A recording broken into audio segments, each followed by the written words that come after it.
Udumo kuNkulunkulu kweliphezulu nokuthula emhlabeni kubantu abathokozelwa nguye uJesu Kristu inkosi. uJesu Kristu inkosi. Nakho-ke ngazi kunjalo-ke abantu abasha they are lively. Kufuneka bavuke baphaphame. Anilalanga yini kahle? Nilale kahle? Oh, siyambonga uNkulunkulu. Angibingelele ngithobeke. Obaba bakhona la. Ngibingelele insizwa nentombi. Sunday school okhona ngephutha. Bese kuzoba umphathi wohlelo nosishayela insimbi. Omama ngisho ukuthi ngiyababingelela, bakhona omama bakhona. Ngiyanibingelela nonke egameni lenkosi uJesu. Kusile ke namhlanje. Uma udriver wemoto engena emotweni ayisusa ahambe kuthi kuphakathi nesithuba bese donsa ibhande kade engalifakile bazokhumbula odriver. Abesethi kunina nonke fasana amabhande. Kusho ukuthi kunzima ke lapho. Kuphakathi kokuthi uzofika la uyakhona noma uzofika uzoyiginqa. Ngifuna ukusho ukuthi ke asifasene amabhande. Hayi namhlanje sifasa amabhande impela. Ngifuna ukusho ngisaqala ukuze ngingakhohlwa. Sicelile ukuthi sengikhohliwe lamafoni ami. Kufanele ngirecord impela lento engishoyo. Aka WhatsApp awu2 enye i-backup manje kunzima lo msebenzi wami. Ngeke ngithi sengithi ngisebenzile ngiqedile thola ukuthi ifone ethize ayisebenzanga ayirekhodanga. So ke kufanele ukuthi ngibone ukuthi konke kuyenzeka kuqala ngendlela efanele. Ifoni nefoni inomsebenzi wayo. Njengoba ku YouTube la phambi kwethu. Iphi lento engifuna nansi. Mhlamba ke ngilokhuza. Uyinkosi ephakemeyo.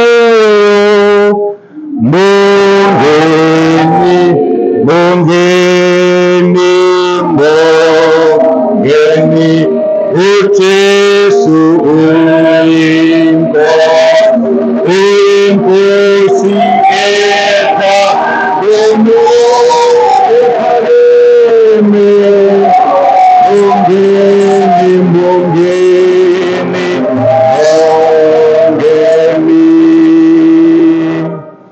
ngoba uWhatsApp kade ungekho ngiqale phansi ngithi udumo kuNkulunkulu kweliphezulu nokuthula emhlabeni kubantu abathokozelwa nguye uJesu Kristu inkosi. Angiqhubekeke ngoba bese ngibingelelile, angizoqala phansi ngibingelele. Ngikhulume ukuthi ke sizofasa amabhande. Ngoba ngomusa kaNkulunkulu bekungakashubi kusazoshuba.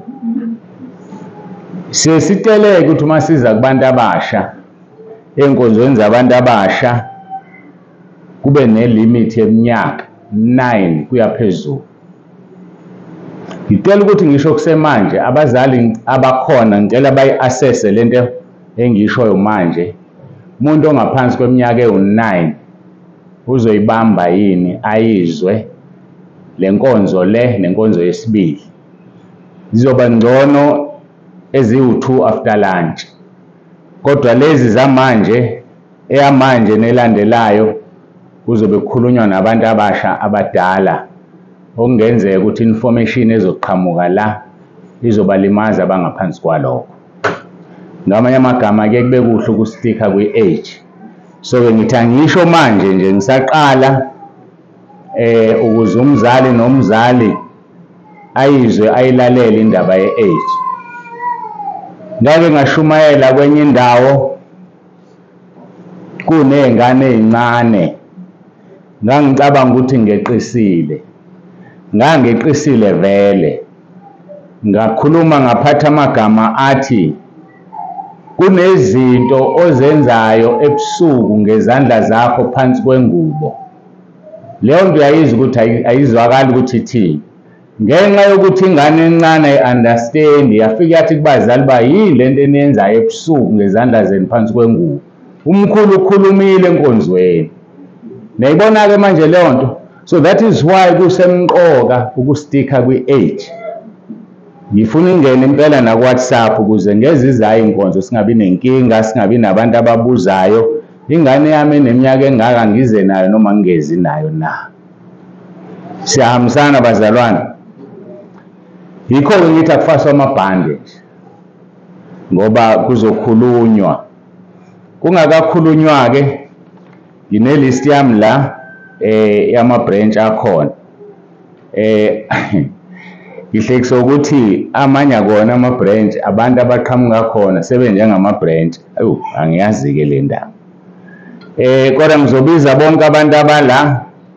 Ongekho la uzothinta u-Asha usiphezulu am-ede la indawo engekho la.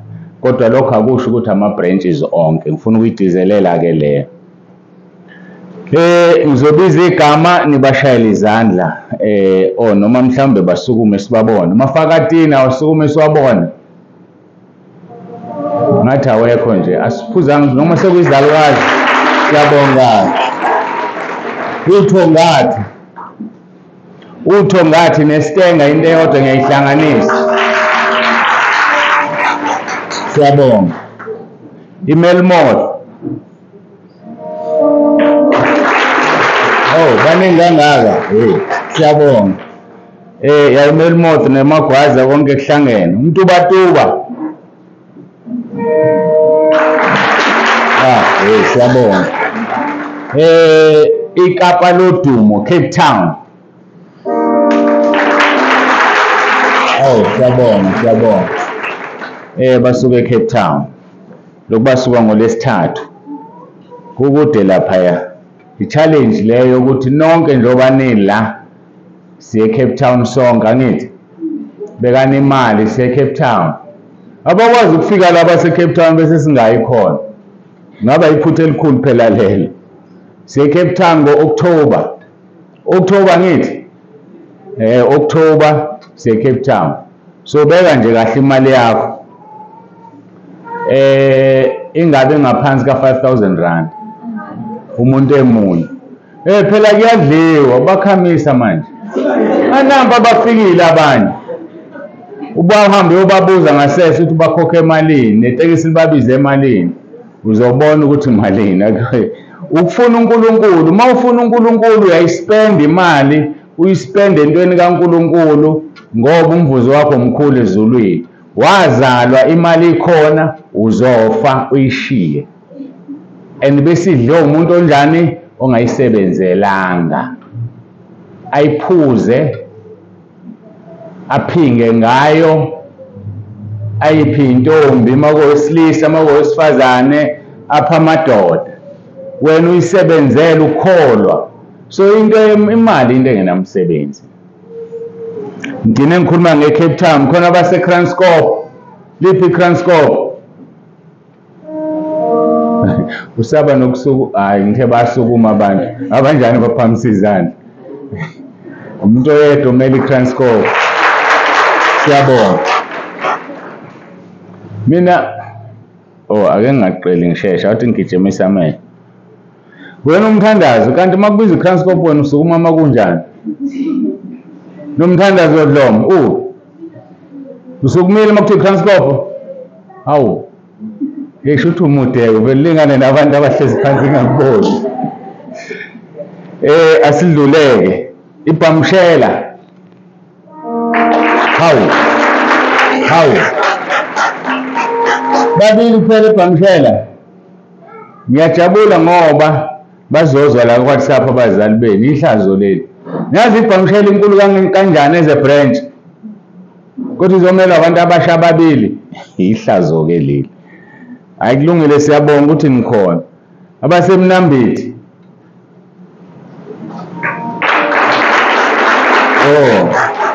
Siyabonga bakhona abathathu. umyudeni siyabonga bakhona babili.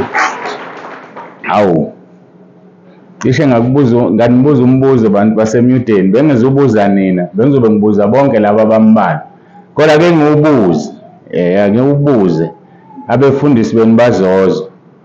Ninazo nje iy'nkonzo ey'ka-Sunday school, ngoba phela abasha abaqhamuka ku-Sunday school ningangiphenduleli, kodwa ihlazo leli elenzakalayo ingwelezana. Hawu liqhamuke phathi igama lasengwelezana. Yebo, shayeleni ihlombe. eDandi uyedwa mshayeleni ihlombe. eKingindlovu uyedwa mshayeleni ihlombe. eGoli Joburg. Siyabonga. Basuka kude nalaba baseGoli. Abantu baseGoli baningi, yamangala nje makufika ababili. Nabo laba ababili uma ubabheka kahle banjani? Badala. Asiluleke lapho. Ngiyazi bazongizwa abantu bakhona. Pomeroy. Bawu-3. eMnambethi. Hawu. Ngithe ngibize Lady Smith, indaba okuqhamuka uMnambethi futhi. Indawo eyodwa le uMnambethi neLady Smith. Ubengazi Nkosi yami unobhala wami. Okay, hayi-ke sidlule, siyabonga kakhulu ilabo abasaripothile. Ubani oqhamuka endaweni engashiwonga indawo yakhe? Akaphakamisisana. Ngicela usho usukuma ushiye indawo uphuma kuyona.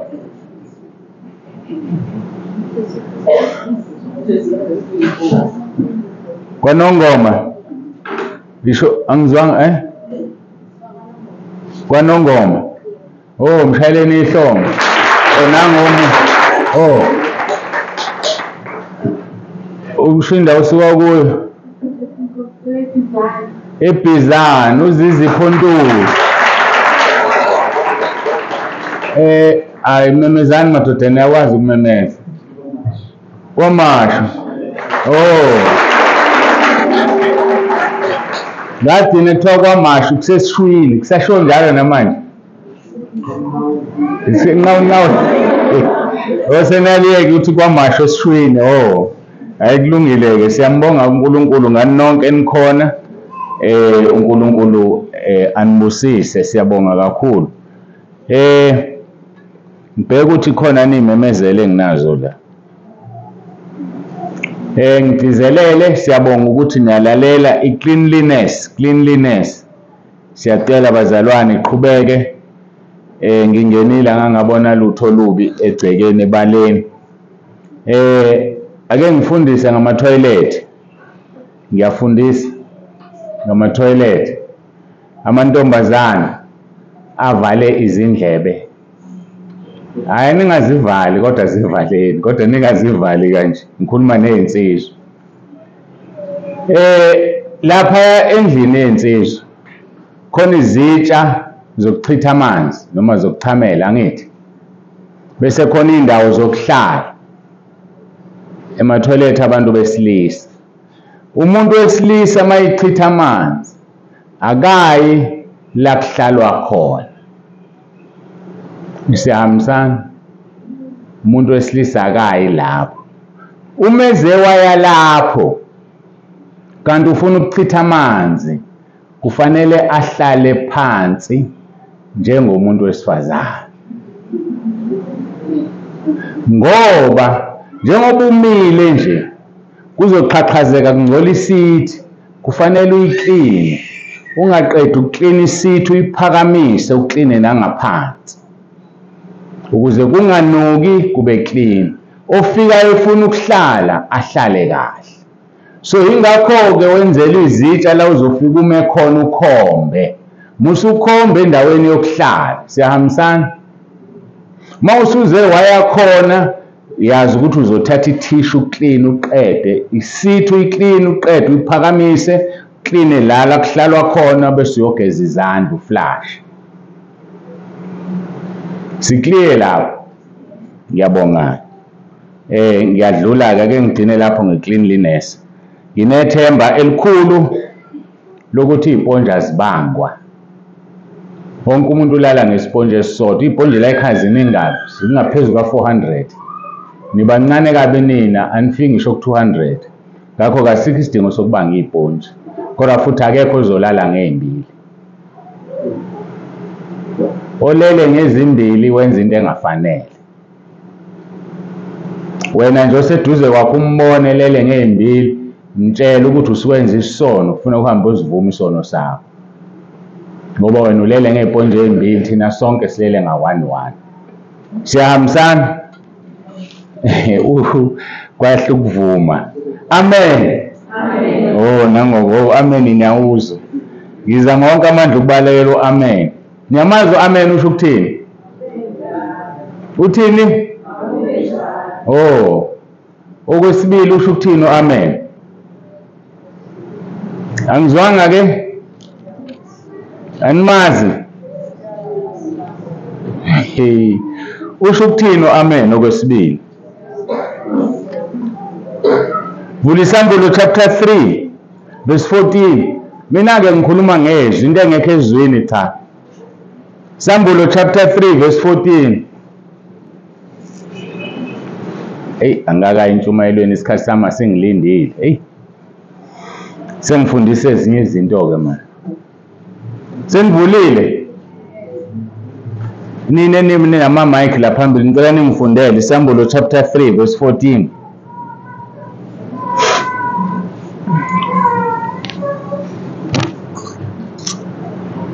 Kuyo ingelosi yebandla laseLaodikeya loba ukuthi nakhu akushoyo amen. Nakhu akushoyo ubani? Qhubekayo. Ubufakazi othembekileyo. Hayi othembekayo. Othembekayo noqinisileyo. Uqala kokudaliweyo kukaNkulunkulu. Yima lapho ungabusaqhubeka. Kanti amen ubani? Ufakazi othembekayo, oqinisileyo. Ukuqala kokudaliweyo kukaNkulunkulu. Ubani ukuqala kokudaliweyo kukaNkulunkulu? uJesu lizwi. Amen igama lika Jesu lelo. Niyangizwa kodwa? Nizwa kahle? Ake sibuke lento. Uma ngimi la ngifakaza, ngicela ningizwe nikumoya, angigceki umuntu, kodwa ngiyademonstrate. Ngizodemonstrate ngento eyakenzeka, ngiyithanda futhi ngijwayele ukukhuluma ngayo. Intombazane thizeni yayila ibandleni. Sasanda uqala iyafika iyafakaza. Ithi amen bazalwane. Lithi ibandla amen. Uma abadala bake bayezangumeni fekthweni shani sizwe bo siyavuma. Shani sizwe bo siyavuma. Amen bazalwane. Amen. Haleluya bazalwane. Amen. Umoya wani asidlulele. Ibisifika la ithi ke bazalwane ngigibela itekisi. Amen.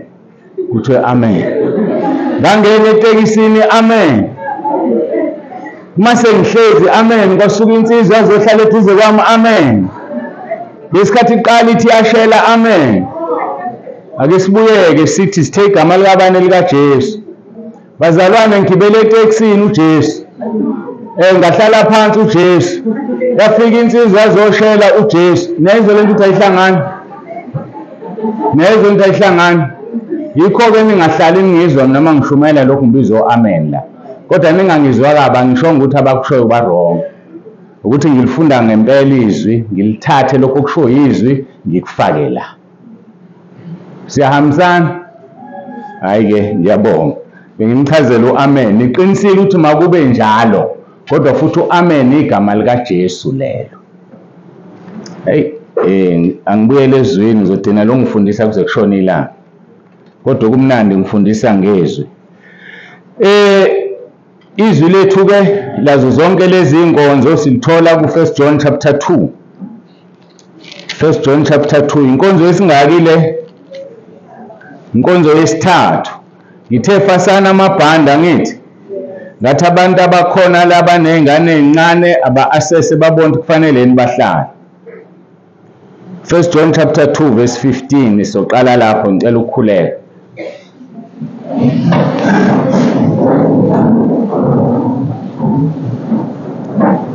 Baba, egameni elihle likaJesu ophilayo, uNkulunkulu wethu onomusa, siphambi kobuso bakho manje siyacela ukhulume ngomoya wakho ingcwele, ukhulume izwi lakho, uvule ingqondo zethu njengoba washo kubafundi kuLuka 24 verse 45 wavula ingqondo zabo kuba baqonde imibhalo. Siyacela wenze njalo Nkosi. Siyacela uNkulunkulu wethu usenze siqaphele lokho okukhulunywayo, lokho umoya kukhuluma ebandleni. Basizakala abantu abasha abayikusasa lebandla. Ngiyakhuleka ngicela egameni likaJesu Kristu inkosi ephilayo, uJesu Kristu inkosi. Amen.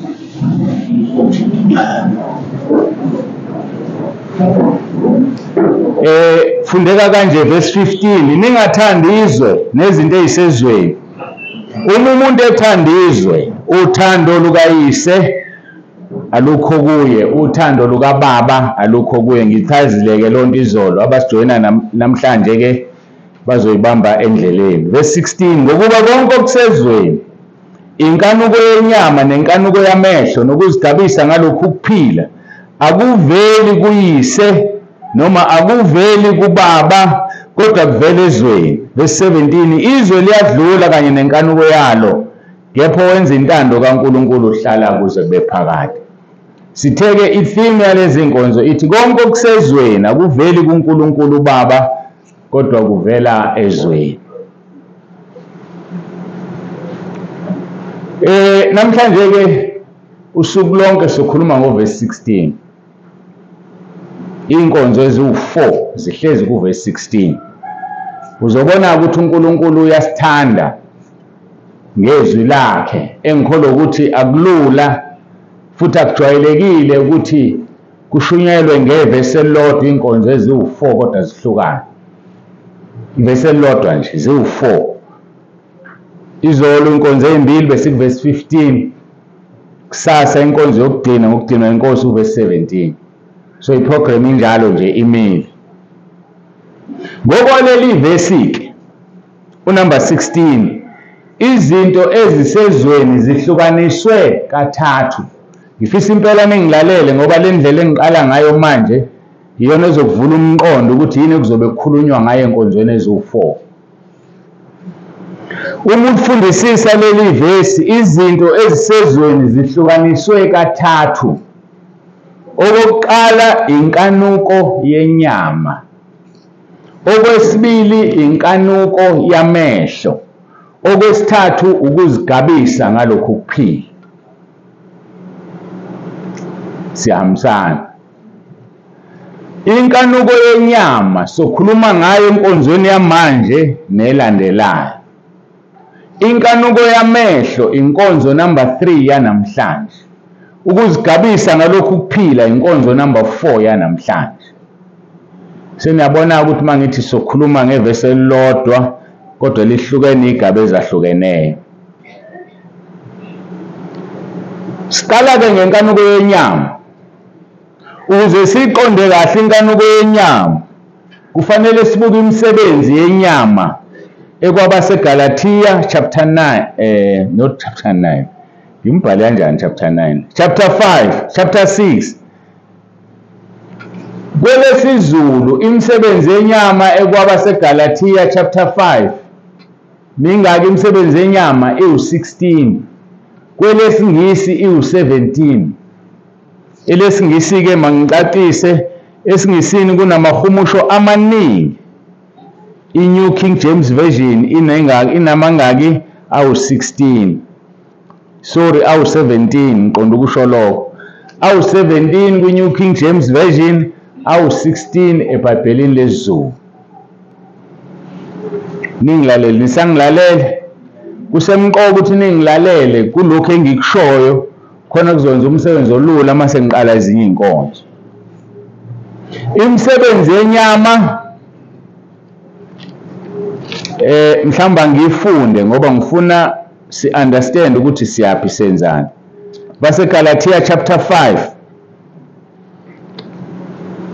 So qala ku verse 19. Senivulile. Ngifuna nivule ngoba umgogodla wenkonzo asikwazi uwashalazelela lamavesi. Uverse 19, ngepha imisebenzi yenyama isobala engukuthi ubufebe nokungcola namanyala. Verse 20, nokukhonza izithombe nokuthakatha nobutha nokulwa nomona nokuthukuthela nokubanga nokwalana nokwahlukana. Verse 21, nomhawu nokudakwa nokuxokozela nokunjalo engandulela ukunitshela ngakho njengokuba senganitshela ukuthi abenza okunje abayokulidla ifa lombuso kaNkulunkulu. Imisebenzi yenyama yonke lesengikhulume ngayo. Ngeke sikwazi ukukhuluma ngale misebenzi yenyama ela ngoba yonke njengoba injalo. Ngoba le misebenzi yenyama ihlukaniswe kanje. Emithathu yokuqala izono zenkanuko. Kwelesingisi u4 yokuqala izono zenkanuko. Bese kulandela izono ezimbili zalento okuthiwa inkolo yeze. Inkolelo yeze, izono ezimbili ezilandela ezenkanuko inkolo yeze. Bese kulandela eziwu9 okuthiwa sins of temper, izono zolaka. Bese kulandela eziwu2 zokugcina, izono zokudla, sins of appetite, ukuminza. Siyahambisana kodwa. Lezi ezimbili zokugcina la kuthiwa yini? Ukudakwa nokuxokozela, izono zokudla lezo, sins of appetite. Asizufika ke kuzo zonke lezi ngoba kusibiza ukuthi ufuna sithathe iviki lonke la. Manje ke ngeke sithathe iviki lonke, nifuna ke emakhaya noLukhisimusi. So sizokhuluma ngeziwu4 zokuqala kule nkonzo nakulelandelayo. Izono zenkanuko, sins of lust. So thinta ke eziwu4 ngoba ziwu4 eBhayibhelini lesingisi. Bese ke siyaqeda ngazo siqhubekela kwinkanuko yamehlo. Emva kwelunch bese siqhubekela ukuzigabisa ngalokho ukuphila. Emva kwebreak, emva kwenkonzo yelunch. So uhlelo bese ngimnikezile manje, niyaluzwa, niyalwazi, niyaliqonda ngithi. Njengamanje ke sikhuluma ngezono zani zenkanuko. Ngiphinde ngigcizelele, fasten your seatbelts. Bazojabula ke abanamafoni bazophinde bayilalele. Sizoqala ke ngesolo okuqalwe ngaso la, ubufebe. Bake bangixoxela ukuthi khona ibandla okuthiwa lingaphathwa leli gama lobufebe. Liyahlambalaza. Ma kufunda iBhayibheli kufika kulona lishintshe uthi ukuziphatha kabi, ungalibizi leli gama. Niyasazi izathu salokho yini? Angithi leli gama liyamhlaba umuntu ofebayo. So umfundisi mayisha umthetho ethi lingabizwa leli gama ngoba unjani yena uyafeba. Kunjalo nje. Yini ubufebe? Ukuhlangana ngocansi phakathi kowesilisa nowesifazane beshadile noma bengashadile. That is adultery. Angazi ke sekhona abahlekayo. Angazi ke emthini ehlekisayo. Ake sikhulume ngabo ke. uJesu ukhulumile la kuMatthew chapter 5 verse 27 no 28. Wathi nizile kwathiwa ungaphingi. Kepha mina ngithi kini lo naloyo kukwesifazane amkhanuke usephingile naye enhlizweni yakhe. Ngamanye amagama kudinga ukuthi uphinge ngoba usuze walala nomuntu. Mawumbukile owesifazane wamkhanuka usuphingile naye. Ngabe lokho kusho ukuthi abantu besilisa ibona kuphela ababuka owesifazane bakhanuke? Cha, akuhambi kanjalo. Phela ngabe siphatha iBhayibheli elingaka uma ivesi nevesi lazoqondiswa kumuntu othize, ngoba kusho ukuthi kwafanele kuphinde kubhalwe elinye lithi owesifazane obuka owesilisa amkhanuke usephingile naye. Cha, makusho njalo nje khavwe bobabili. Abesifazane bayababuka abantu besilisa babakhanuke babafise. So-ke masikhuluma ngokuthi owesilisa obuka owesifazane amkhanuke uphingile naye, sesishilo indirectly ukuthi nowesifazane obuka owesilisa amkhanuke uphingile naye. Wabuka owesilisa wafisa ukushada naye usuphingile naye. Ngoba lapho la nishayeka khona nabantu nazi imishado abantu besifazane. Buka umuntu ubona indoda yakho.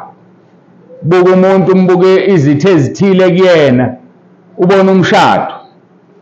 Angiphumela obala-ke la ngoba imiqondweni yagijima. Owangitshela omunye wathi ngibuka iminwe yendoda.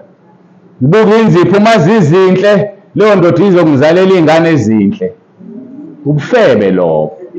Ngoba udlulile kulento ofanele uyibuke uyobuka bese wenze njani? Uya-interpreta. Isono uzolahla esihogweni ulahlelwe leyo nto. Buka umuntu ombukayo lento ayiyona ugcine lapho ungumfanekiso kaNkulunkulu. uJob 31 verse 1 uthi ngayenza isivumelwano namehlo ami ngingabuka kanjani intombi mina? So uma ubuka umuntu wena wesilisa ubona udadewenu noma ubona umama wakho noma ubona ugogo wakho, mawumdala ubona ingane yakho awukwazi ukubona intombi. Nowesifazane ngokunjalo uma ubuka owesilisa ubona ubaba wakho, ubona umfowenu, ubona indodana yakho noma ubona umkhulu wakho. Akudluli lapho. Okudlula lapho usulalile naye usunesono. Masibheka uLuka chapter 16 verse 18. Abanye benu basazokhula ngoba abantu besifazane balingwe ngendlebe, abesilisa balingwe ngamehlo. Phambana nomuntu wesifazane owesilisa umbone sejika ebuka ingemuva lakhe ngoba ilonto elimaza umuntu wesilisa. Umuntu wesifazane ulimala kakhulu ngokuthi kuthiweni kuye manje yathi insizwa wazi wamuhle, ayekalala ebusuku ecabanga ukuthi lo yabhuti uthenga imuhle. Lo mudla leli igama manje wathi wesilisa yazi ngifuna umakoti ngifuna ukushada. Ngibona ngathi wena uright. Hayi useyogula impela eguliswa umshado. Umuntu wesifazane nje ulingwa ngendlebe, lento ayizwile iyamsusa ekukholweni. Umuntu wesifazane wesilisa lento ayibonile iyamsusa ekukholweni. So-ke ngisemqoka ngilifunde leli verse ngiliquote uLuka 16 verse 18 ngoba abanye benu bazokhula. Kuqhamuka umuntu odivosile athi ufuna ukukushada uphoseke khona. Lithi lo naloyo lahla umkakhe aganwe ngomunye uyaphinga, noganwa ngolahlwe indoda uyaphinga. Niyakuzwa kodwa? Uma nje uganwe umuntu olahlwe indoda uyaphinga kulo mshado. Uzuhlukane nalowo muntu noma ngandlela thize uNkulunkulu akwenzela umusa, angazi kanjani kodwa uyabenzela abanye, uyaphinga uzolahlwa esihogweni. So kusemqoka-ke ukuthi before ushade uwazi ukuthi umuntu oshada naye akashadile. Thina uNkulunkulu-ke asisizile-ke safundela ukushadisa kuneform. Siyakwamukela baba uMthembu. Ubaba uMthembu ungenzele nami leyo form uyayithatha uyinika abantu abashadayo baye Home Affairs. Bayocheckwa ku-computer ukuthi omunye angabe isilima athi uyashada kanti ushada noshadile. Ngoba i-computer uyosabela athi hayi lo bhuti oshada naye unonkosikazi akadivosile bese uyasaveka. So awuvele ugijime nje ugalakadele emshadweni. Kusemqoka kuyiwe ku-Home Affairs kuyocheckwa. Siyahambisana? Ilungelo lakho futhi ukuthi before ushade ufuna ukwazi status somuntu oshada naye ukuthi akanayo yini indulazi. it's your right. Hayi mina ngizokutshela nje iqiniso. Akusizi ukuthi uzithola usiyagula la. Ngoba vele uqamba amanga wathi kusho uNkulunkulu umsukele. Usiyagula usunengculazi aqala ogijima uyothi asikukhulekele uyagula. Kanti wahamba oshada nomuntu ogulayo. Ilungelo lakho ukuthi ukwazi lokho. Angikho-ke lapho kakhulu ngiyadlula nje. Ngikhuluma nabantu abasha. Angithi nisaya lapho uma uNkulunkulu evuma. So vulana amehlo-ke. Ayizugijima insizwa ehle enyuka la. Idlala ibhola egroundini. Bese yakuthatha wena sekuyimeshi yangempela esisile. Kanti uyagula useyiscrap la. Ake sibukeke indaba yobufebe. 1 Corinthians chapter 6:16 kuya 20. Kepha nazini ukuthi ohlangana nesifebe ungumzimba munye nasona ngokuba yena uthi labo ababili bayokuba nyamanye. Ingakho izwi lenkosi limelene nobufebe. Ngoba njengoba wehla wenyuka nje nezingane zabantu unyamanye nazo ngokuhlukana kwazo. Ngiyengikhotheke le ndaba le. Eminyakeni eminingi angasebenza neinsizwe eyiso. Iyangixoxela ke yayingane kumina ithi mina umhlaba uhambile futhi ngiwudlile. Hawu usho ukuthini na ndoda? Yabona intombi esengilale nazo zingagcwala amabhasi amabili. Ibhasi ngithi yalazi lilayisha about 8 angithi. Ukuthi uselale nabantu abadla ko 160. Washada ke emva kwalokho ngangingakalazi leli verse ngoba ngangingakakholwa nawo. Kusho ukuthi njengoba eshada nje ushada uma kuthi uyasikwa umuntu ozomsika umphiphophisa aba 160 ngoba lithi iBhayibheli anazini ukuthi ohlangene nesifebe umzimba munye naso na. So ngamanye amagama munye nalabo abantu aba approximately 160 wena kozoshada naye na uzothola ucizwana lwakhe seninyamanye nonke 161. Yebona leyo nto. So umuntu ohambelala uhambe ezishiya yena kulabo bantu. Hayi mina ke ngizonitshela amaqiniso bantu abami. Ngoba iBhayibheli lithi labo bantu abasebabili sebenyamanye bamunye. Ingakho kusemqoko ukuvuma izono ngoba ubuyisa ulanda yonke lemizimba yakho yababala abantu olale nabo one by one ukuze ube renewed. Ubuye ube wena uphelele ungene emshadweni uphelele kwelika moya. Ngoba vele unyamanye nabo kwelika moya ukho nyamanye naturally. Njengayo lento njengoba izwe lonakele linje namhlanje emhlabeni kugcwele ungqingili. Yawazi ungqingili yini? Ama-lesbians nama-gays yilobu bufebe obugcwele. Angithi njengoba lithi iBhayibheli ninyamanye. Nazi nangilalela kamnandi. Angithi ngishilo ngithe fasini no-seatbelts. Ngimtshelile angithi angazi abantu abalethe ingane ezincane. Angikho-ke ngizokusho. Njengoba ke unyamanye manaki sengililahlele iphuzu lami ngisuke nganibuka indlela eseningilalele ngayo.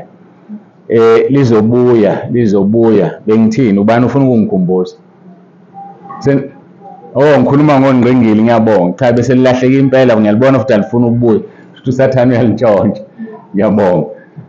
Njengoba begcwele bengaka uma lithi iBhayibheli unyamanye ake siqaleke siyakhe la. Nangu ubhuti wakwamkhize ujola naye. Angithi wena ungowakwa Hadebe ngenze example. Ntombazane yakwa Hadebe umfana wakwamkhize. Lithi iBhayibheli seninyamanye angithi. Mayisuka lo mfana wakwamkhize eya entombini yakwaNtuli. Angithi unyamanye nawe wena wakwahadebe. Uhamba nawe uyolala nentombazane yakwaNtuli. Ngesikhathi ehlangana nentombazane yakwaNtuli wena usele emuva kwaHadebe ulele nayo as same sex.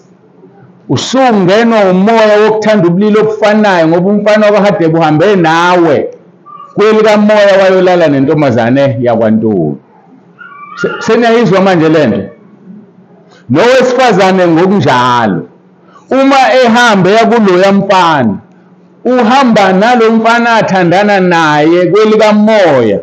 Umfaka umoya wokuthanda umuntu wesilisa ngowesilisa ngoba uyolala naye nowesilisa. Lithi iBhayibheli ohlangene nesifebe unyamanye naso. So esikwenza isifebe ukwenza nawe. Yikho ke kugcwele ama-gays and lesbians nje ngoba kwenzeka kanjalo. Nasebeshadileke the same thing applies. Angikhulumi inganekwane into engayazi, ngikhuluma into engiyaziyo. Ngathi ngikhanselisha abanye abantu ngomunye unyaka ikhaphula. Ngiyichaza lento engiqeda kisho. Kwakubaba kwayephethe kabi lapho. Ngamuzwa unkosikazi ethi hawu kanti yikho. Uyazi selokhu ubaba eqalile ukuphila le mpilo. Nginenkinga uma ngihamba edrobheni ngivele ngicela uxolo intombazane ingishele. Ngiqala ukuthi nayo intombazane ngisuka ngani izongishela. Kanti umoya ubuya nobaba ekhaya ngoba uhamba nami ayolala naleya ntombi. So into engitshela wona ngikufuniseli, ngitshela iqiniso mina.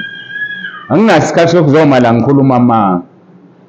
So ziphatheni kahle ngoba mhlawumbe sengikhuluma nabadala, inkosikazi yakhe iziphethe kabi ngenxa yakho.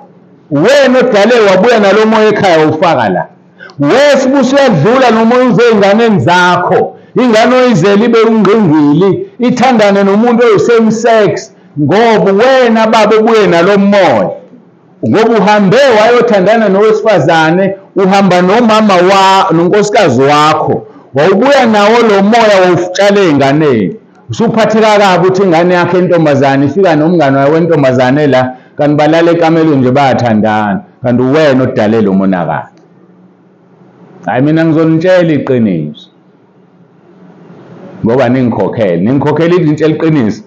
Ngiyokhokhela ezulwini ningakhathazeki. Ngizonitshela nje iqiniso. So ke kusemqoka ke leli verse lihamba indlela ende. Kepha nazini ukuthi ohlangana nesifebe ngumzimba munye nasona ngokuba yena uthi labo ababili bayokuba nyamanye. That is why bengayifuna abantu inkonzo yokuvuma izono ngoba ila uhlukana khona. That is where you separate yourself from that person. Ngoba kufanele ukuthi uzivume isono ukhulekelwe, qalekiswe lomoya liqalekiswe leli demon, uphile ube wena. Ngoba kungenjalo uzolithatha leli demon yongena nale emshadweni. Kukhale wena uthi ngangishade nobhuti ngithi uyakholwa. Lo bhuti wenza ukuthi nokuthi kanti wena ofike naleli demon la emshadweni. Lo bhuti ubekholwe sindisiwe iphethe kahle la ngena nawe idemon. Sivume izono uzishiye. Macabanga ukuthi umshado amakinati. Akubona amakinati umshado. Ushada nomuntu ngoba kusho uNkulunkulu, ushada nomuntu ngoba ethembekile nawe uthembekile. Ngoba nizowona lo mshado wonakale ngenxa yempilo eniphilile ngale maningi abantu abangasihlambulula abangavuma izono. Asiqhubeke nawo 1 Corinthians chapter 16 chapter 6 bese khuluma verse 16 verse 17 uthi ke kepha abahlangene nenkosi kepha ohlangene nenkosi ungumoya munye nayo. Uma uhlangene noJesu umoya munye naye. Ingakho isikhathi esiningi mangithandaza ngizoza ngime phambi kwabantu ngithi inkosi nami ngifisa ukuhlala phansi ngilalele. Kungakhulumi mina, kukhuluma umoya ongcwele. Ngoba ngiyazi ukuthi njengoba nina nibona mina la ngihlezi lapha phansi ngilalele. Kwesinye isikhathi ngithi mangifika ekhaya uNkulunkulu angidlalele yonke lento ebengishumayela ngize ngimangala ukuthi mina kwami umlomo ngikhuluma into enje bengiyithathaphi ngoba ngiyazi. Ngoba umuntu ophilela uNkulunkulu umoya munye noNkulunkulu. uNkulunkulu uthi take over kushumayele yena thina lo sikhomba umuntu. Verse 18. Balekelana ubufebe zonke izona azenza umuntu zingaphandle komzimba kepha wenza ubufebe wona owakhe umzimba. Zonke izona ukutshontsha kungaphandle komzimba, ukushaya umuntu kungaphandle komzimba. This is the only sin that is in your body. Ngoba masenzeka kuvuka imizwa kuwe. Yikho ke lithi izwi lenkosi balekelana ubufebe buyabalekelwa. ngoba kwesinye isikhathi ngeke ubunqobe buyabalekelwa. Wabaleka uJosefa nomzimba wakhe. You have to run uma kukubiza ukuthi baleka. Wabaleka nobungcwele bakhe nobumhlophe bakhe uJosefa. Baningi abantu namhlanje abasha balahlekelwe izinto uNkulunkulu ababekele zona because they cannot run. Uyabuka ivuka imizwa athi give up abese eyona, kanti kuyabalekwa. Makukubiza ukuthi phuma ngomnyango uhambe, phuma ngomnyango uhambe. Makukubiza ukuthi shiya ikhaya, ungesilisa udadewenu ukufuna embhedeni, uhambe enqunu phambi kwakho, lishiye leli ikhaya uhambe. Makuwukuthi ubhuti wakho ukufuna embhedeni intombazane, makukubiza ukushiya ikhaya uhambe, lishiye uhambe. Tshela abazali bakho ngiyanishiya la ekhaya ngoba ngithi nginobhuti, bengazi mina ukuthi ngihlezi nendoda la. Manje nahlupha kanifuna ukukhuluma. Balekelana ubufebe zonke izona zenza umuntu ngaphandle komzimba, kepha wenza ubufebe wona wakho umzimba. Verse 19, kepha nazini ukuthi umzimba wenu ithempeli kaMoya oNgcwele okunina enimamukele kuNkulunkulu nokuthi anisibabenu na. Awusiyena wakho, and you have never been. UngokaNkulunkulu since wazalwa. Uma phela ubungowakho ngabe awufi ngesikhathi esithandwa uNkulunkulu, ngabe ufa ngesikhathi esithandwa wena, futhi ngabe awufi vele. Kodwa uNkulunkulu ngesikhathi sakhe asinqumayo uyakuthatha nje. Futhi mayekubona ukuthi uyahlupha azisondeze izinsuku zakho akususe emhlabeni. Mayekubona futhi ukuthi uyibenefit embusweni wakhe azelule izinsuku zakho uhlale kade ezweni. uNkulunkulu lo wenza into ayithandayo ngesikhathi asithandayo. So ke umhlaba ngesizulu sesithi umhlaba uyahlaba, umhlaba ungawudeleli. Abantu beshisa ukungazi ukuthi uNkulunkulu. uNkulunkulu usheshe amsuse emhlabeni umuntu odelelayo, ongahloniphi, ongabazi abantu ukuthi bayini. Yikho lithi lelizwa, nazi yini ukuthi imizimba yenu uyithempeli kaMoya oNgcwele okunina enimamukele uNkulunkulu nokuthi anisibabenu na. Verse 20, ngokuba nathengwa ngenani elikhulu, ngakho-ke mbongeni uNkulunkulu emzimbeni yenu. So siya-understand-ke manje ukuthi umuntu ohlangane nesifebe ungumzimba munye naso. Mhlambe ngelinye ilanga wahamba wayothenga kulabathengisa umzimba, unyamanye naye kuze kufikela uvuma khona isono, khulekela ushaywe lo moya. Bathengisa umzimba-ke baningi, mhlambe sizofika lapho nabesilisa bayawuthengisa umzimba. Asibheke elinye izwi abaseKorinte bokuqala chapter 3 verse 16 no 17. Lithi nazi yini ukuthi niyithempeli likaNkulunkulu nokuthi umoya kaNkulunkulu uhlala kini na. Uma umuntu echitha ithempeli likaNkulunkulu, uNkulunkulu uyakumchitha yena, ngokuba ithempeli likaNkulunkulu lingcwele, niyilo-ke nina. Ithempeli likaNkulunkulu lingcwele, niyilo-ke nina. Ngicela ukuyibeka la-ke eyobufebe, bese ngingena kwelandelayo. Ngakhuluma kushona ilanga. Leke ayikho kwelesizulu. Ngishilo ngathi ziwu4 izono zenkanuko kwiNew King James Version, kanti kwelesizulu ziwu3. Number 2, ukuhlobonga. Ukuhlobonga. Abantu abaningi abakwazi ukuhlobonga ukuthini? Fornication. Babiza ngezinto eziningi ezihlukeneyo, kodwa ngizokuchazela-ke mina ukuhlobonga ngoba ngikufunile, ngakwazi, ngakuqonda. Ngizokutshela nangesiGreek ukuthi poneia, ukuhlobonga, poneia in Greek. Kusho zonke inhlobo zobufebe esesikhulume ngazo bese kuhlanganisa ne-incest. Yayazi incest? Ukuhlangana kwabantu abayizihlobo. USathane-ke lento uyenzile. Very few abantu abangazange balale nodadewabo nabafowabo nomzala babo at the age of 4, 5 and 6. That is an incest. Lo maxashelana okukhulunywa ngawo buseyithethele thodla maxashelana. I-incest, ukuhlobonga lokho. kulala nesihlobo sakho.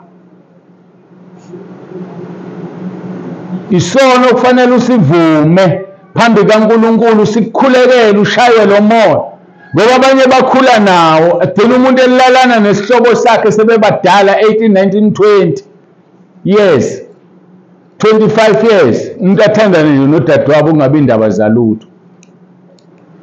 I-incest, ukuhlobonga. Mawufunda abaseKorinte bokuqala chapter 5, khuluma ngayo lento umpostoli Paul kuverse 1, uthi kuyezwakala ngempela ukuthi khona ubufebe phakathi kwenu, futhi ubufebe bohlobo olungekho ngisho nakwabezizwe, okungukuthi omunye kini ulala nomkayise, ulala nonina. Ke kwaba nezindaba kule minyaka edlulile eZimbabwe, kuthiwa khona umama oshade nendodana yakhe, wadivosa noyise, washada nendodana, bayathandana openly. I-incest leyo ukuhlobonga. Ilesi sono esasibambe omunye wasebandleni labaseKorinte, athi umpostoli Paul kuyezwakala impela ukuthi khona ubufebe phakathi kwenu, futhi ubufebe bohlobo olungekho nakwabezizwe, khona umuntu olala nomkayise, ulala nonina. Ihlazo leli. Siyakhuluma ngoba sisezwini, sikhuluma ngezwi. Akuyona into efanele iphathe phakathi kwabazalwane le, kodwa yenzeka exactly ebandleni laseKorinte. Elesingisi-ke lithi-ke ulala no mother-in-law, okungukuthi-ke akusiyena unina omzala ngqo, ngoba yiyo lento eyinkinga edala iy'nkinga. Abanye abantu bahluleke ukuzibamba. Unengane namhlanje, uyintombazane, uhambe uyoshada nongena ubaba wayo, uyifundise ukuthi ayimbize ngobaba. Mhlawumbe ngeshwe elikhulu iyafana nawe, ilingeke le ndoda ikubona useyingane enganeni yakho, ilale nengane yakho. I-incest le, ngoba njengoba senishadile nje, kufanele ngempela lo baba kube ubaba kuwe, akuzale, kodwa usebona intombi kuwe. Akuphephile ukuyoshada mawazi ukuthi unengane nentombazane namhlanje, ngoba idini ifika ikhipha wena emendweni kungene yona. Kulabo baba bona, ngizonitshela nje mina amaqiniso eniwaziyo futhi awenzakalayo. Mhlambe na ubhizi uyalwa nje, baba wakho uyakufuna, ufuna ocansini, uyasaba ukutshela umama wakho ngoba uzomlimaza umama wakho, hayi ngoba uthanda. Umama mangimtshela ukuthi ubaba wenze nje uzothini, kodwa uSathane wakha lento, uzogcina uvumile, akudome, mhlawumbe akukhohlise, athi sengikhulumile nomama wakho, umama wakho uyavuma ukuthi uyasaba ukukutshela wena ngoba phela uyakuzala, bese nawe uyamkholwa. Ikhona into enjalo akuyenzeka, uSathane. So ngathi ngayigwema imishado enjalo. Nawe uma uyinsizwa unemfana la, ngizonitshela abantu bami, yikho ngishilo ngathi bophana amabhande, angazi abantu abaletha iy'ngane. Angizukuyeka-ke mina ukukhuluma ngenxa yabo, ngoba kuyona inkonzo yey'ngane. Uyinsizwa namhlanje, uhamba ushade nonkosikazi wakho, nithi ukukhulakhula, qala insizwa yakho ize la ko-25, mhlawumbe lo ntombazane oshadile isiko-40, usiyaguga wena, ivele ibuke umkakhe abuke wena kule ngane yakho, alale nayo, khishwe indodana yakho kumama wayo ngoba akayizali ngqo. Qaphelani lezi zinto, ziphatheni kahle bantu bami, nibuke phambili ningabuke eduze. Ngiyawuthanda umshado. Mawusukudalela iy'nkinga, there is no reverse. Ngiyonitshela nje, ake niziphatheni kahle. Mawufuna ukuya ezulwini, injabulo yesikhashana le. Ezulwini uzobusa ingunaphakade, ujabula. Kodwa uma ukhetha indlela erong uzosha esihogweni. Ingunaphakade ngenxa leminyaka embalwa uyijabulisa ngento engenamsebenzi. Wazalwa amantombazane ekhona, wazalwa abafana bekhona, uzofa ubashiye into engenamsebenzi le. Asuka umuntu le eGoli ezeNatali uze entombini yakhe. Exactly abafana nayo nabangcono kunayo bashiya yonke indlela le naseGoli bakhona. Bayafana bonke abantu. Ukuthi lo phambi kwakho ngaleso sikhathi you think that person is special. Sonke sidalwe uNkulunkulu siyafana. Ake sifune intando kaNkulunkulu. Before you get married, just pray. Cela intando kaNkulunkulu. Yabo mangikhuluma le nto ngiphatha kabi. Ngoba angazi noma niyangizwa yini. Uthi kuPaul 1 Corinthians chapter 5 verse 1 ngezwakala ngempela ukuthi khona ubufebe phakathi kwenu futhi ubufebe bohlobo olungekho ngisho nakwabezizwe kungukuthi omunye kini uya kumkayise. Phansi kokuhlobonga kukhona isihloko esithi sodomy. Yazi sodomy ukuhlangana kwabantu abawubulili obufanayo. Isodomy kusuka egameni laseSodoma naseGomora. Mawukhumbula uLothi seyifikile ingilosi zimtshela Lothi uNkulunkulu ufuna ukulibhubhisa iSodoma. Ngakho phumani, phuma namadodakazi akho, phuma nomkakho, nihambe ningabheki emuva. Abantu baseSodoma amadoda akhona ayekholelwa ukulala nenye indoda kunomuntu wesifazane. Uthi uyezwa uLothi kuyanokho eminyango bayangena uyaphuma uyolunguza. Athi amadoda baphi labantu abangene la? Siyabafuna sifuna ukulala nabo. Athi uLothi anikwazi ukulala nalabantu ingelosi uthi awusiyeke wena. Siyafuna la madoda angene la. Siyabona uhlobo olusingalwazi la emhlabeni. Wathi uLothi ngiyona ngithatha izingane zami nginikela ngazo zizintomba ziyazi indoda. Bathi asizifuni izingane zakho sifuna la madoda. Ingelosi zaze zabashanga umpumputhe. That is sodomy, kuphansi kwe-fornication. Lapho la kutholakala khona i-male prostitution. Abantu besilisa abadayisa ngomzimba. Bakhona bagcwele. Ngangafunda enye indaba ebuhlungu yangiphatha kabi yangidabukisa. Khona ikhehla laselikhulile ligula lingasekho right lento yokushada nomuntu oneminyaka emincane kunawe. Owesifazane uyayifuna inkonzo, ikhehla cannot perform. Latsuka ikhehla cabanga ukuthi umuntu wesilisa unesikhwele esinjani. Lamthatha lahamba naye laya kwabesilisa abathengisayo. Lathi kungcono ngiyobona ukuthi ulala nobani kunokuthi ngikudedele uhambe engakwazi ukuthi uyeke. Lithi ikhehla lafike lakhokha lahlala phansi owesilisa walala nale nkosikazi yalo elibuka. Lathi that is better than ukuthi aphume engazi ngephi. Ukubuka ukuthi ingcolo kunjani lokho. Uyeke lento to jump uyoshada nomuntu elihlukene ngeminyaka ngoba uzoguga usale bese uba senkingeni wenza izinto namahloni ngazo oyibona ingcolile namhlanje. Bulifunani ikhehla noma wena khehla uyifunani ingane encane? Hayi ngithe ngizonitshela senofunda-ke ngelinye ilanga naba ku-WhatsApp bayezwa masithi this age kubantu abasha sithi that age, we mean that age, asikudluki lapho. Ngoba uma usekhaya uvula WhatsApp usuthi kuyashuba eyiqosha ingane zakho ulalele wedwa.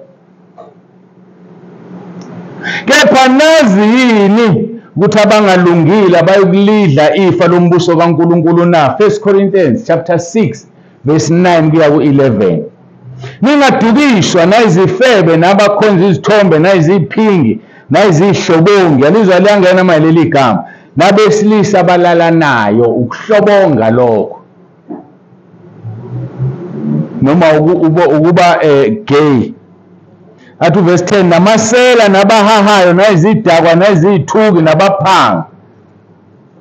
Abaphangi bayabalwa la, ngoba kunenhlobo eziwu-2 zabaphangi. Khona abaphangi abalenga nenkosi uJesu esiphambanweni zelelesi ngoba ziphanga abantu. Bese kuzoba khona abaphanga uNkulunkulu kokweshumi. Abaphangi labo uthi uNkulunkulu niyangiphanga sizwe. Ma ungakukhipha okweshumi uphanga uNkulunkulu. Bese kuba nenkinga yabantu abathi bazi ukuthi okweshumi kukhishwa kwi-gross, bazenzise bakhipha okweshumi kwi-net. Uphanga uNkulunkulu ufana nongakukhiphile okweshumi, njalo uvele uyeke kunokukhipha okweshumi kwi-net. Angithi uma uqashwa wena usayina i-contract uthi uhola 10,000. Use-South Africa funeka ukhokhe intela phezulu ikhokho wena. Ma ungasakukhipha okweshumi kwi-gross ukukhipha kwi-net, ubani uNkulunkulu omkhokhisa phezulu yazi ukuthi uyadelela. uNkulunkulu okhokha phezulu ukhiphe okweshumi kwi-gross ngoba wena usayina i-contract uhola 10,000. Ukuthi kufike ku-5,000 awuzukhiphi okweshumi 5,000. Wena othatha ipholisi ebamba i-deductayo izokhokhelwa wena, hayi uNkulunkulu. Na wonke ama-deductions akhona you have to pay ngoba wena oqashiwe sayina i-contract ka-10,000. So okweshumi kwakho is based on 10,000. Makuba nama-overtime lapho for anything oyitholayo, funda uLeviticus 27 verse 30, lithi konke okweshumi kwezwe, okwembewu nokwey'thelo kungokaJehova kungcwele, uyisele umphanga. Yekani ukuphanga uNkulunkulu. Ake ngiphinde ngiliqale phansi leli vesi. 1 Corinthians chapter 6 verse 9 kuya ku-11. Kepha nganazini ukuthi abangakulungile abayokulidla ifa lombuso kaNkulunkulu na, ningadukiswa nayizifebe, nabakhonza izithombe, nayiziphingi, nayizihlobongi, nabesilisa abalalanayo, namasela, nabahahayo, nayizidakwa, nayizithuki, nabaphanga, abayokulidla ifa lombuso kaNkulunkulu. Ngeke ulidle ifa lombuso kaNkulunkulu. Athi verse 11, babe njalo abanyekini, kepha senahlanzwa, senangcweliswa, senalungisiswa ngegama lenkosi uJesu Kristu nangomoya kaNkulunkulu wethu. Kubizwa ukuthi ukhuleke, uvuma inkosi uJesu ngoRoma 10 verse 9. Uvuma izono zakho ukuze uhlanzwe ngegazi lenkosi uJesu, uhlanzwe nangomoya kaNkulunkulu. Ukuhlanza kanjani umoya ongcwele? Mayisephila kuwe, usunomuntu okhuluma nawe athi ungakwenzi lokho. Then you are being purified on the process. Base Roma 1 verse 24 kuya 27. Ukhuluma ngani? Ngokuhlobonga. Niyabona ukuthi ngishilo ngathi bopha amabhandi, sikhuluma ngezinto ezimbili izophela lenkonzo. Kuyilandelayo sikhulume ngezinye ezimbili bese siyaphuma ngoba ngeke sihlale kwimisebenzi yenyama. Ngalokho uNkulunkulu wabanikela ezinganukweni zezinhliziyo zabo, kukho ukungcola, bahlazisana imizimba yabo. Ngalokho uNkulunkulu wabanikela, angazi nami ukuthi ngiyinotheleni lento yampushana. Abanjani laba abanikeliwe? Sokuthola laphaya abase Roma 1 ufuna uqala verse 20. Ngokuba okungabonwayo kwakhe kuthi amandla akhe aphakade nobuNkulunkulu bakhe kubonakala kwasekudalweni kwezwe, ngokuba kuqondakala ngezenzo zakhe kuze bangabi nakuzilandulela. So ubuNkulunkulu bakhe obuphakade sibona ngendalo yakhe. Lalela-ke kuverse 21. Ngokuba bekuthe bemazi uNkulunkulu kabamdumisanga, kabambonganga njengoNkulunkulu, kodwa balutheke ekuzindeni kwabo, inhliziyo yabo engaqondiyo yabamnyama. Ukungamdumisi uNkulunkulu, ukungambongi uNkulunkulu. Before kungena inkonzo siyacula sidumise khona abagodla amaphimbo abo. Lokho kuzokulidela kulezi zona esizozifunda manje. Mdumise uNkulunkulu ngezwi olunikeziwe. Mdumise uNkulunkulu ngempahla yakho, Izaga 3 verse 9 and 10. Mdumise uNkulunkulu. Kodwa laba bamdumisanga. Siphinde ku verse 21. Ngokuba kuthe bemazi uNkulunkulu kabamdumisanga bambonganga njengoNkulunkulu, kodwa balutheke ekuzindleni kwabo, inhliziyo yabo engaqondiyo yabamnyama. Verse 22. Bezisho ukuthi bahlakaniphile, baba iziwula. Verse 23. Nenkazimulo kaNkulunkulu ongabhubhiyo bayiguqula ifane nomfanekiso womuntu obhubhayo, owezinyoni, owezilwane ezinezinyawo ezine nezinabuzelayo. Ukwenzani ukuguqula inkazimulo kaNkulunkulu? Ukukhonza izinto ezidaliwe. Khona abakhonza izilwane, khona abakhonza abafile abangasekho. Guqula inkazimulo kaNkulunkulu.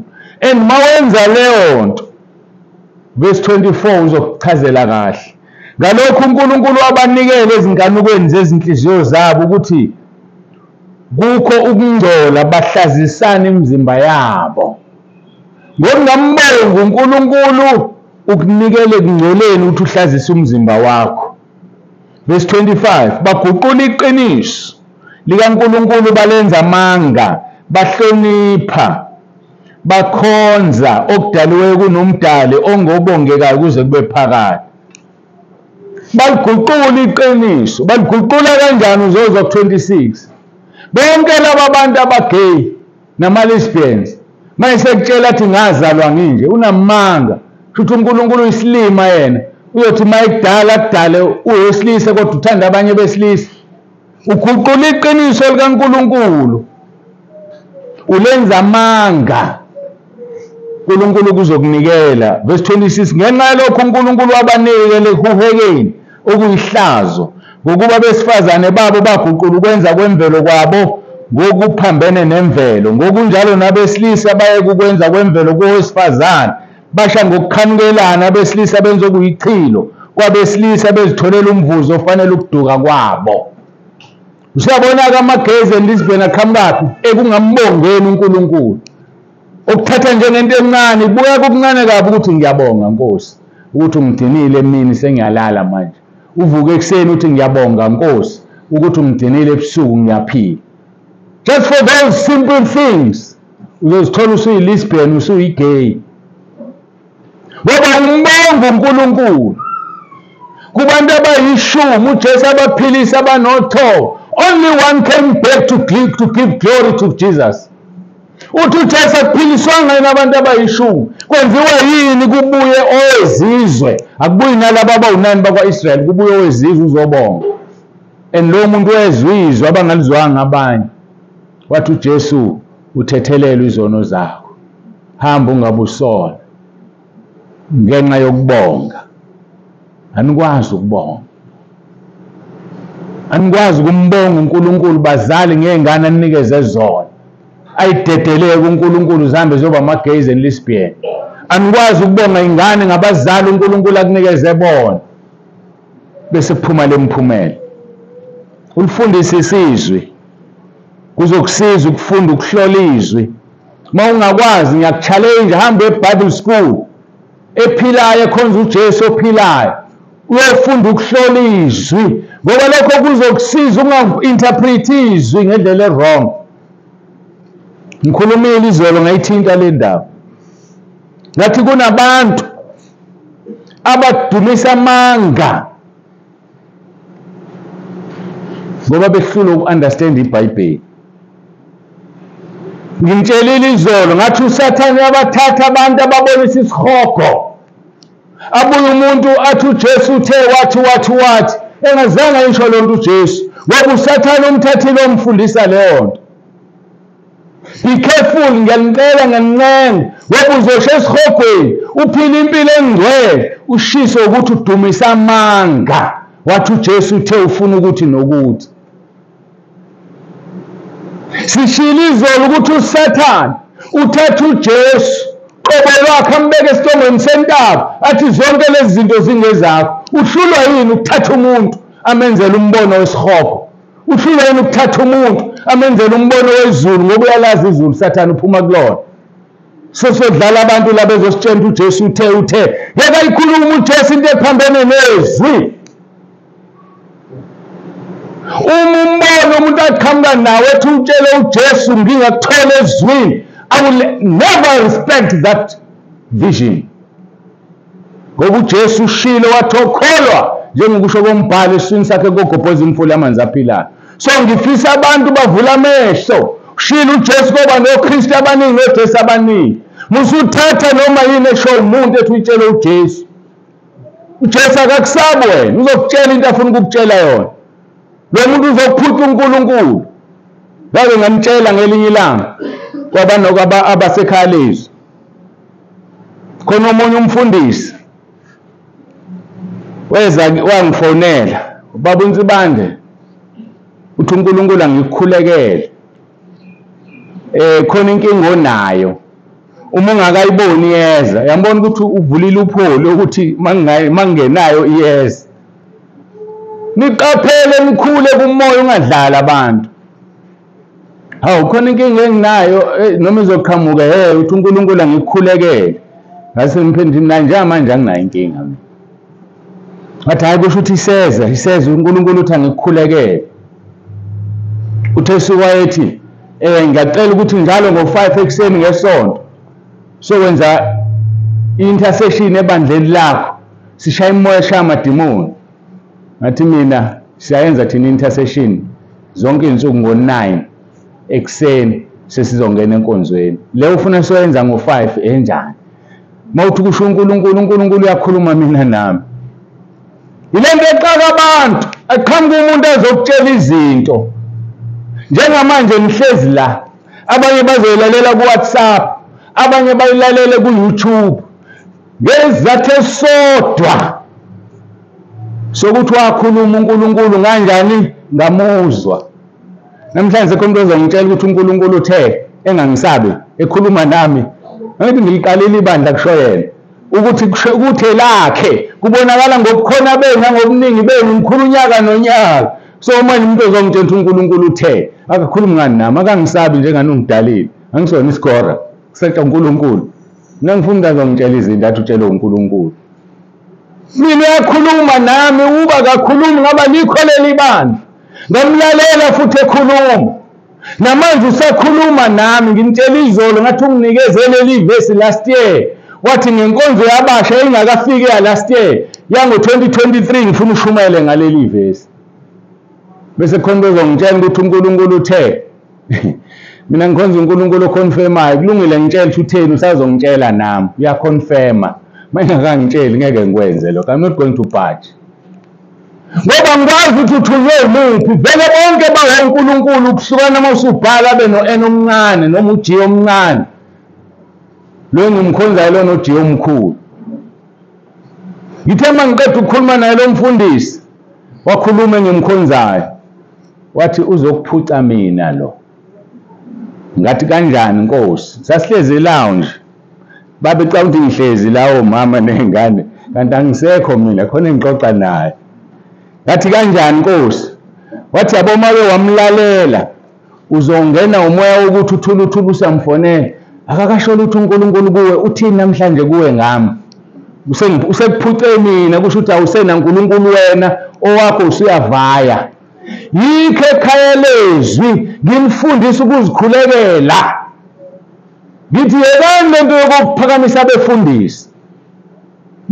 Mfundisi ungikhulekele, ngethekwini uNkulunkulu angigcine endleleni, wena ukwazi ukuyikhulekela. Cela mfundisi ungikhulekele ingane yami yakhula. Hawu, kanti uNkulunkulu kabani? Owami. Owethu uNkulunkulu. La ekhaya lezwi nasentabeni yendlu kaJehova you are being empowered so that you communicate with God on your own, not through somebody. Wena mgomo-ke wasentabeni loyo. Zikhulekele uJesu uma ufunda Mark 16 verse 17 uthi lezi izibonakaliso zobalandela abakholwayo. Hayi abefundisi. abakholwayo ngegama lami bokhipha amadimoni, ngegama lami babeka izandla abagulayo basinde, ngegama lami bashumayele hayi bo bazalwane, ake silifunde izwi. Musuthatha umfundisi umbeke phezu kwekhanda lakho. Kahle kahle umfundisi mncane kunawe, uthi uJesu ofanele umbuso wezulu uyoba nobungane uyingane, watshela abafundi wathi gezana ney'nyawo, omkhulu ozithobile kunini. Mangithatha abefundisi ngibabeka phezulu ngibafaka esihogweni. Ngiyajabula ngoba bayangizwa and ukuthi-ke nisuke ningazi. Next yabona nje ntambama kuyale bayaphuma abafundisi ekhaya lethu ngenxa le ntshumayelo. Sengikujwayeleke lokho. Hayi bayaphuma uzobona bazobe beqhasha kanje. Kodwa ke iqiniso ngiyalikhuluma nje, umfundisi mncane kunomzalwane. Thatha isoccer team, any team, o-Chiefs o-Pirates. Umibhedi iclub kwenziwani? Qoshwa abadlali noma qoshwa ucoach? Sobela-ke ekholweni-ke abazalwane ba-wrong, umfundisi u-right. Njalo. uNkulunkulu uyavusa, washo njalo uzwana umbhabhadisi. Tshela abafarisi abafundisa abakhulu bamaJuda. Wathi ngicabanga ukuthi ningabantwana baka-Abraham. uNkulunkulu uzovusa abantwana baka-Abraham kulawa matshe. uNkulunkulu uyavusa. Mangibhedi uzongisusa avuse omunye. Ngeke angixoshe nini. Ubani komkhulu? Yinina noma yimina? Yinini nibakhulu. So fundani ukuyikhulumela noNkulunkulu wenu. Thuka uNkulunkulu lo mfundisi uzokuphuca mina.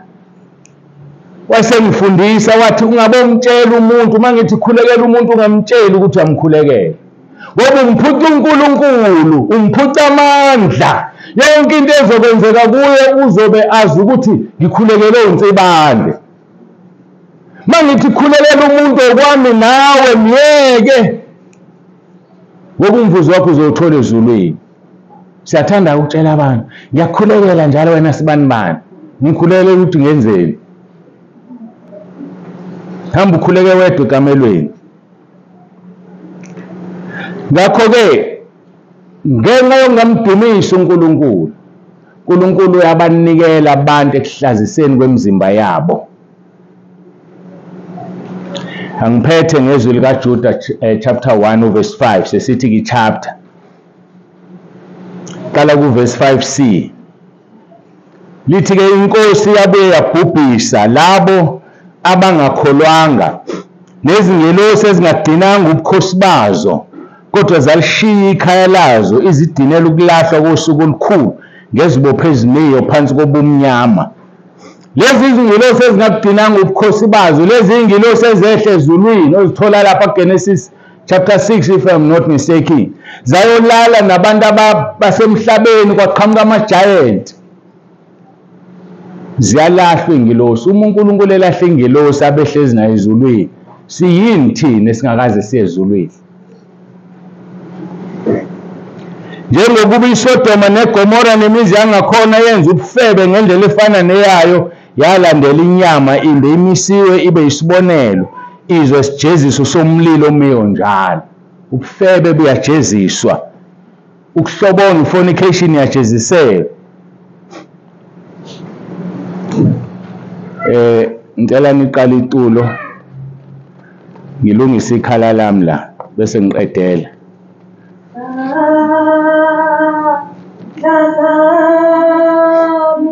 Misa lapho.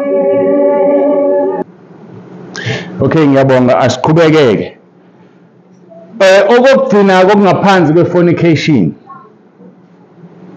okugcina okungaphansi kokuhlobonga, amaphupho angcolile. Dreams that pollute your body, amaphupho angcolile. Mawufunda uJuda 1 verse 8 lithi nokho ngokunjalo-ke nalabo abaphuphayo bangcolisa inyama, bayeyisa imibuso, bahlambalaza ubukhosi. Uma unephupho elingcolile, amaZulu-ke ayahlonipha athi uphuphulele nesilwane, akho silwane olele naso la, bulele nedimoni nje. Siyahlanjulukwa leso sono usivume ngoba kwelikamoya uphingile, kwelikamoya wenza i-fornication. And leyo nto is based on your thoughts. Uma ungasivumanga isono se-fornication uzoba namaphupho angcolile. Amaphupho angcolile adalwa yileyo nto. Siye lapha kumshumayeli uzo-understand ukuthi amaphupho adalwa yini. Abantu abaningi banenkinga bayazi amaphupho adalwa yini. Ngizokutshela khona manje ukuthi umshumayeli bani.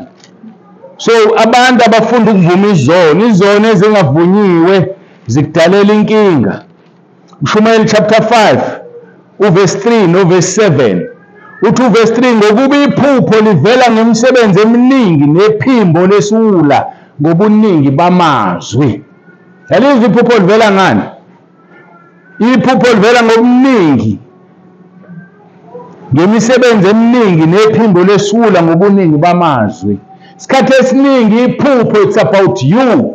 Mhlambe ke noma ngingasho ukuthi ngiyafundisa ngevision. Ivision umahluko phakathi kombono nephupho. Iphupho it's about you. Ivision it's a revelation. Noma ngabe ifikulele mawuphupha kuhlwithwa ibandla, it's not about you, it's just a revelation. Kodwa mawuphuphulele nomuntu wesilisa noma wesifazane, it's about you, akuwona umbono, that's a dream. Iphupho likhuluma ngawe ngenxa yemicabango yakho nezinto eziningi ozenzayo. Uma ngiphupha ngithenga iplazi, ngakho istructure sendlu yenkonzo lapha, it's not a vision, it's a dream. Ngoba njengamanje lendlu idwele ngephasika, yagcwala ngomhla ka-10 ivulwa. Njengamanje my dream is to buy a farm, sibe nendlu enkulu yokukhonzela isha noma 10,000. So mangabe sengiphupha-ke ngilele ngibona lele plazi ngibona, that is not a vision. Ngoba imicabango yami it's a dream. So ke mawuphupha iphupho elingcolile, vuma izono zakhe eziphathelene nalelo phupha uhlambulukile. Sathana akakwazi ukuzophuphisa ulele nomuntu wesifazane. It's because kunomuntu wesifazane owalala naye uzivumile isono. Noma khona umbonile emini kwavuka inyama. Senyawazi umahluko phakathi kwevision nephupho. Umuntu angavela athi ngine-vision. Ngoba manje umuntu naye wathi une-vision, siya-intimidateka. Sibona i-vision into enkulu, into hayi akuhambi kanjalo. Fana nalabantu abathiphathaphatha bafuna uku-intimidate. Athi umoya ongcwele bazalana uthi anginitshela ukuthi. Mawuthi uyihlola leyo nto akuyena umoya ongcwele. Kodwa seningenela nonke ngoba njani niyangisaba umoya ongcwele uNkulunkulu. Kube kungekho wrong kodwa fundani ukuhlola umoya. So amaphupho angcolile aqhamuka ngemicabango yakho engcolile nangezinto ozenzile emini. Ufundeke uMshumayeli chapter 5 verse 3 no verse 7. Sengifikile ekuphetheni kwale nkonzo, ngiyacela ukuthi ukudeka umfundisi wami manje baba uMthembu usekhona. Woza baba khona uzokhuleka uze la phambili nimnike imic athandaze. Ngifuna ngikusebenzise baba. Ule emuva umfundisi uMthembu ubaba wethu. Ake siguqeni ke sikhuleke sibonge ilizwi baba.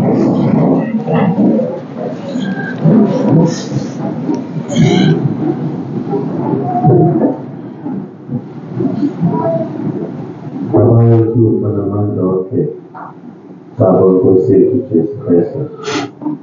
Baba siyabonga, mlomo wethu ugcwele isibongo. Nkosi usibeke enkonzweni efana nale. Siyanxusa Baba ukuthi inhliziyo yethu ingathi ngedede kuwe, ngoba yilona lo ozwile ngosuku lokwehluleka ayovuka lamazwi ukuthi esezwile yini owayenza. Sikhulise Baba nabo bantwana bakho abancane abayikusasa lebandla. Mabakuthathe lokhu bakwenze kube umphako wendlela yakho, ngoba sizazi insuku zethu, asiyazi nendlela ukuthi inde kangakanani. Ilona lo bakuzelanga bethanda ukuzozwa. Sesifikile Nkosi sezwe sakuza ukukhuluma, yiba nathi bakusibiyele. Suse Nkosi izinyoni ezingadla izwi lakho ukuthi masiphuma la lingatholakali. Sigcine Baba othandweni lakho. Sikusho lokhu ngokubonga nangokukholwa ukuthi uzosenzela khona ngenxa kaJesu Nkosi yethu. Amen. Amen.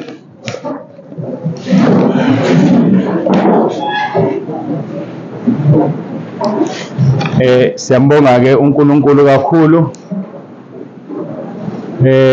Isikhathi ungathi sicishe sabambeka. I-break u-30 minutes. Befanele siqede ngo-10:30, u-22:11, shuthi ngilate ngo-10 minutes. Nasi isicelo ke enginaso, isekhona lento yami noma isekho. Nginasi isicelo enginaso. Asivale la wemusa.